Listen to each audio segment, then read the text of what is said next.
DTGS channel ஜெயகோவிந்தராஜ் ஐபத்தா YouTube சேனலில் இப்போ நம்ம காயல்பட்டு வந்திருக்கோம். காயல்பட்டில் ரேணுகானுங்கிறவங்க மாடு தான் நம்ம ஊசி போட்டிருக்கோம். இப்போ நம்ம ஊசி போட்டு தோராயமாக எத்தனை கன்று போட்டிருக்கோம்?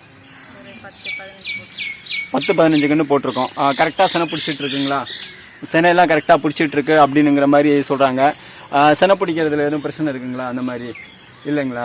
ஓகே, செனை பிடிக்கிறதுல எதுவும் பிரச்சனை இல்லை. ஆனால் இங்கே இருக்கிற மாடெல்லாம் நீங்களே பார்க்கலாம். இதெல்லாம் நம்ம தான் ஊசி போட்டோம். இந்த மாடெல்லாம் நம்ம தானே ஊசி போட்டோம். இங்கே இருக்கிற மாடெல்லாம் நம்ம தான் ஊசி போட்டோம். நீங்களே பார்க்கலாம். நான் ஏற்கனவே நிறைய யூடியூப் சேனலில் சொல்லியிருக்கேன், கரெக்டாக செனை ஊசி போட்ட மீன் பிடிச்சிக்குது அப்படின்னு. காரணம் என்ன அப்படின்னா, கண்டெய்னர் பக்கத்துலேயே வச்சுருப்போம்.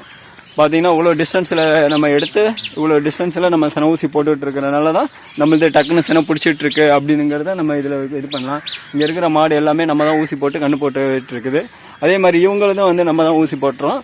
இவங்க தான் சொல்லியிருக்காங்க 15 கன்று பக்கமாக போட்டிருக்கு அப்படிங்கிற மாதிரி. நீங்களும் இது மாதிரி உங்கள் மாடு ஊசி போடும் போது நீங்கள் சொன்னீங்கன்னா இது மாதிரி நாங்கள் யூடியூப்பில் எடுத்து நாங்கள் பேஸ்ட் பண்ணிடுவோம். அதாவது இப்போ நம்ம என்ன பார்க்க போகிறோம் அப்படின்னா, கறவை மாடு வளர்ப்பு புத்தகத்தில் இருந்து சினைப்பருவம்னா என்னன்னுங்கிறத தெரிஞ்சுக்க. அதாவது சினைப்பருவம்னா இக்காலம் சுமார் 12 முதல் 24 மணி நேரம் நீடிக்கும் அப்படிங்கிற மாதிரி சொல்கிறாங்க. இந்த பருவத்தில் வெளிப்புற அறிகுறிகள் நன்கு வெளிப்படுத்தப்படுகிறது.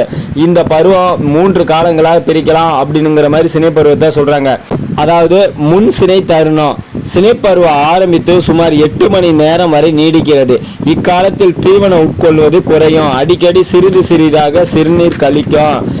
அது மட்டும் இல்லாமல் அறையிலிருந்து கண்ணாடி போன்ற திரவம் வடியும். பிற மாடுகளை தன் மீது தாவ அனுமதிக்கும். அறையின் உதடுகள் சிறிது தடித்து மற்றும் சிவந்து காணப்படும் அப்படிங்கிறத அவங்க தெளிவாக சொல்லியிருக்காங்க. ரெண்டாவதாக மைய சினை தருணம். இது பருவம் ஆரம்பித்து சுமார் 8 முதல் 16 மணி நேரம் வரை நீடிக்கும். அதாவது காணப்படும் அப்படிங்கிற மாதிரி சொல்லியிருக்காங்க. இத்தருணமே சினைப்படுத்த மிகவும் ஏற்ற காலம் அப்படிங்கிற மாதிரி சொல்லியிருக்காங்க. இத்தருணத்தில் மாடு தன் மீது பிற பசுக்களையோ அல்லது பொலி காளைகளோ தாவ அனுமதிக்கும். அறையின் உதடுகள் மிகவும் தடித்தும் சிவந்தும் காணப்படும். வெள்ளை நிற கண்ணாடி போன்ற திரவம் அறையிலிருந்து நீண்டு வடிந்து கொண்டே இருக்கும் அப்படிங்கிற மாதிரி மைய சினை தருணத்தை சொல்லியிருக்காங்க. அதுக்கு அடுத்ததாக பின் சினை தருணம். அதாவது இக்காலம் சுமார் 16 முதல் 24 மணி நேரம் வரை நீடிக்கிறது. மேற்கூறிய அறிகுறிகள் வெகுவாக குறைந்து காணப்படும். அதாவது முன்னாடி சொன்ன அறிகுறிகள் எதுவும் இந்த மாட்டில் அதிகமாக இருக்காது அப்படிங்கிற மாதிரியும் அல்லது நின்று விடும் அப்படிங்கிற மாதிரியும் தெளிவாக சொல்லியிருக்காங்க.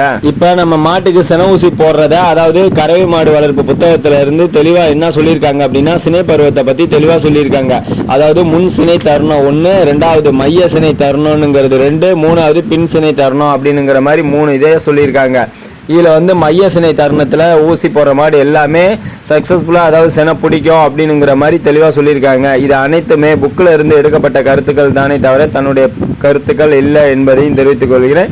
இது அனைத்துமே கறவை மாடு வளர்ப்பு புத்தகத்தில் இடம்பெற்றுள்ள கருத்துக்கள் தான் அப்படிங்கிறத உங்களுக்கு முன்வைக்கிறேன். நம்ம செனை ஊசி போட்டுட்டு இருக்கிறனால தான் நம்மளது டக்குன்னு செனை பிடிச்சிட்டு இருக்கு அப்படிங்கிறத நம்ம இதில் இது பண்ணலாம். இங்கே இருக்கிற மாடு எல்லாமே நம்ம தான் ஊசி போட்டு கண்ணு போட்டுட்டு இருக்குது. அதே மாதிரி இவங்களதும் வந்து நம்ம தான் ஊசி போட்டுறோம்.